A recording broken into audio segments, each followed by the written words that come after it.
everyone, welcome back to Xylem Learning. Anita Miss ആണ്. അപ്പോൾ മക്കളെ LSS ഇത്തവണ നമ്മൾ നേടിയിരിക്കും അല്ലേ? ഒരു ഡൗട്ടും ഇല്ല. ഇത്തവണത്തെ LSS 2025 നമ്മൾ ആ ഒരു സ്കോളർഷിപ്പ് നമ്മൾ നേടിയിരിക്കും. പക്ഷെ അതിൻ്റെ കൂടെ തന്നെ നമുക്ക് ആനുവൽ എക്സാമും കൂടി ടൈം ടേബിൾ വന്നിട്ടുണ്ട്.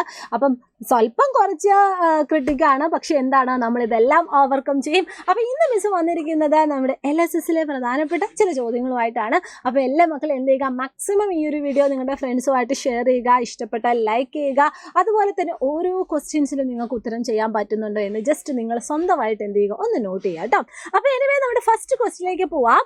തലയോട്ടിയിലെ ചലിപ്പിക്കാവുന്ന ഒരു അസ്ഥി ഏതാണ്? ഇതിൻ്റെ ഉത്തരം ഇവിടെ തന്നെ തന്നിട്ടുണ്ട്, നിങ്ങൾ നോട്ട് ചെയ്യുക. തലയോട്ടിയിൽ നമുക്ക് ചലിപ്പിക്കാൻ പറ്റുന്ന അസ്ഥി എന്ന് പറയുന്നത് ഏതാണ്?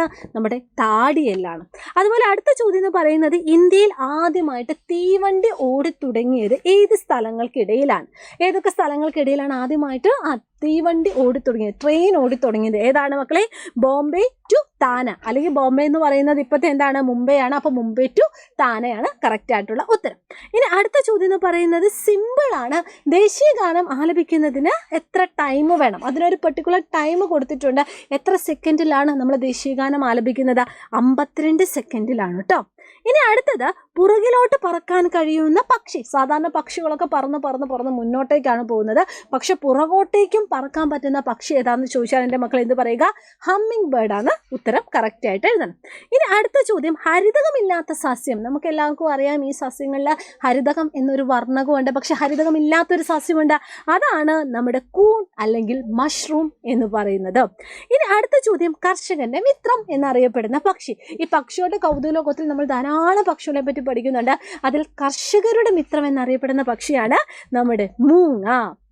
ഓക്കെ, ഇനി വിരലില്ലെങ്കിലും നഖമുള്ള ജന്തു ഏതാണ്? അതായത് വിരലൊന്നുമില്ല പക്ഷെ നഖമുണ്ട്, ആ ഒരു ജന്തു ഏതാണ്? ഇവിടെ തന്നിരിക്കുന്ന ചിത്രം നോക്കിയാൽ മതി. ഉത്തരം എന്താണ് മക്കളെ? ആനയാണ്, അല്ലെങ്കിൽ എലിഫൻ്റ് ആണ്.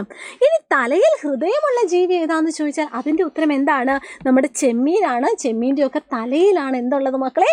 യെസ്, ഹൃദയമുള്ളത്. അപ്പോൾ കുറച്ച് ക്വസ്റ്റ്യൻസ് ആണ് നമ്മൾ നോക്കിക്കൊണ്ടിരുന്നത്. അടുത്ത ചോദ്യം എന്ന് പറയുന്നത് ഇലകളിൽ ആഹാരം സംഭരിച്ചു വെക്കുന്ന ഒരു സസ്യത്തിൻ്റെ പേര്. ആഹാരം സാധാരണ നമ്മൾ ഇലകളിൽ സംഭരിച്ച് വെക്കാറുണ്ടോ? അങ്ങനെ ഇലകളിൽ സംഭരിച്ച് വെക്കുന്ന ഒരു സസ്യമുണ്ടെങ്കിൽ അത് ഏതാണ്? ക്യാബേജ് ആണ്. ഓക്കെ അല്ലേടാ? അങ്ങനെയാണെങ്കിൽ അടുത്ത ചോദ്യം, ആഹാരമായിട്ട് ഉപയോഗിക്കാവുന്ന പുഷ്പം ഏതാണ്?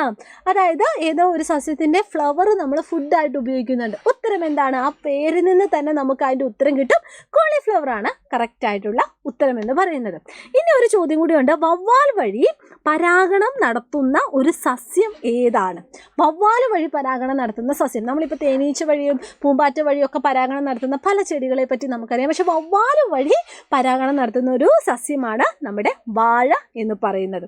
ഓക്കെ, ഏറ്റവും ലാസ്റ്റ് ചോദ്യം ഇതാണ്, പക്ഷികളുടെ രാജാവ്. സിമ്പിൾ ആണ് മക്കളെ, പക്ഷികളുടെ രാജാവ് എന്ന് പറയുന്നത് കഴുകനാണ്. അപ്പോൾ നമ്മൾ കുറേ ക്വസ്റ്റ്യൻസ് നമ്മൾ നോക്കിയിട്ടുണ്ട്. ഈ ഓരോ ചോദ്യങ്ങളും നിങ്ങൾ എന്ത് ചെയ്യുക, സെൽഫായിട്ട് നിങ്ങൾക്ക് ചെയ്യാൻ പറ്റുന്നുണ്ടോ എന്ന് ജസ്റ്റ് ഒന്ന് ക്രോസ് ചെക്ക് ചെയ്യുക. ചെയ്യാൻ പറ്റുന്നില്ലെങ്കിൽ ഇപ്പം തന്നെ പഠിക്കുക. അടിപൊളിയായിട്ട് ഇത്തവണത്തെ നമ്മൾ LSS നേടിയെടുക്കും. അപ്പോൾ എല്ലാവർക്കും all the very best and thank you so much. ഇനി വരാൻ പോകുന്ന നമ്മുടെ ക്ലാസ് 4 യൂട്യൂബ് ചാനലിലെ എല്ലാ ലൈവുകളും നിങ്ങൾ മുടങ്ങാതെ കാണണം. നമ്മുടെ ആനുവൽ എക്സാമിനും LSSനും കോൺസെൻട്രേറ്റ് ചെയ്യുന്ന സ്പെഷ്യൽ ലൈവുകളാണ്. അപ്പോൾ നമുക്കിനി ലൈവുകളിലൂടെയൊക്കെ വീണ്ടും കാണാം. അപ്പം ബൈ.